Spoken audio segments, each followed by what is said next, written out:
Bonjour à tous, avec l'aide de Dieu, la Yom Yom du premier Nissan. Chodesh Tov à tout le monde. Tout d'abord, le rabbi nous dit que tout le mois de Nissan, on ne dit pas Tachanun, on ne dit pas les supplications.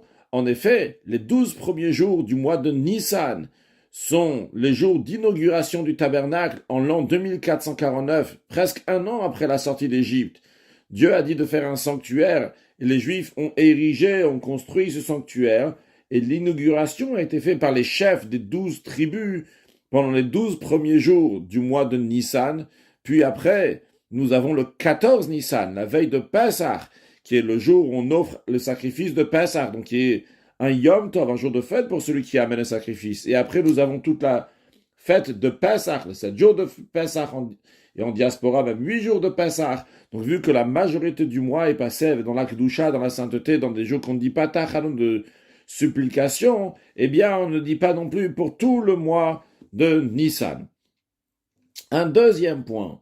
Pendant le mois de Nissan, les 12 premiers jours, on dit le Nassi. Justement, donc, les 12 chefs de tribu qui ont fait chaque jour un sacrifice. Le premier jour, c'était la tribu de Yehuda. Le deuxième jour, c'était la tribu de Yissachar, etc., etc. Donc, on lit chaque jour le Nassi, le chef de tribu qui amenait tel et tel sacrifice. Et le rabbi nous dit qu'après avoir lu donc ce passage-là qui dit que tel Nassi a amené tel sacrifice, tel Nassi a amené tel sacrifice, donc chaque jour on le fait, donc comme c'est écrit à la fin de Parashat Nasso, après cela, on dit le Yehi Ratzon qui est imprimé dans le Sidur Chabad, dans le Sidur Torah Or. Et le rabbi nous dit que qui est-ce qui dit cela, donc ce Yehi Ratzon, c'est même les Kohanim et les Lévim. C'est-à-dire même ceux qui sont de la tribu de Lévi, vu que les Kohanim font aussi parmi la tribu de Lévi, quand même ils disent le Yehi Ratzon. Le Chidouche, la nouveauté qu'il y a dans cela, c'est parce que dans ce Yehi Ratzon, on demande plein de bonnes choses. D'ailleurs, il y a un Yehi Ratzon qui est extraordinaire, dans lequel on demande des choses énormes à Kadosh Baruch ou à Dieu. On dit là-bas aussi, Be'im ani avdecha mishevet ploni, que si je suis moi, ton serviteur, de telle et telle tribu. Par exemple, le premier jour de Nissan, lorsque c'était la tribu de Yehuda, si je suis de la tribu de Yehuda. Puis le deuxième jour, si je suis de la tribu de Issachar, etc.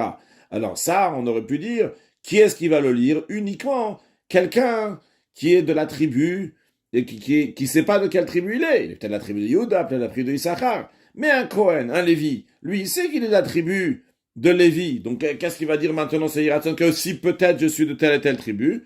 On dit non, même les Kohanim, même les Lévim le disent. Et comme le Hayom Yom nous dit que, donc le rabbi nous ramène ce que le rabbi Rayas, le rabbi précédent dit, mon père, le rabbi Rachab, il a dit à son beau-frère, le Rav Moshe Horenstein, car Moshe Horenstein c'était un Kohen, il lui a dit de dire le Yiratzon qui après le Nassis, bien qu'on dit là-bas aussi, si je suis de telle et telle tribu, et il a dit que même un Kohen, même un Lévi, doit le dire. Pourquoi? Parce que c'est lié au Ibour. Ibour, c'est la gestation d'une âme à l'intérieur d'une autre. C'est-à-dire que des fois, quelqu'un il est de telle et telle tribu, mais il a une âme donc, qui est liée avec telle et telle tribu, mais il a besoin d'une aide en plus d'aide, et donc il y a une autre Neshama qui vient se rajouter, lui donner de la force, et qui est lié avec une autre tribu. Donc c'est possible que quelqu'un, c'est un Kohen, c'est un Lévi, donc il a de la tribu de Lévi, mais quand même, il a une force d'une autre Neshama qui l'aide, qui est de la tribu de Yehuda ou Issachar, une autre tribu, c'est la raison pour laquelle, donc il doit dire aussi ce Yehi Ratzon.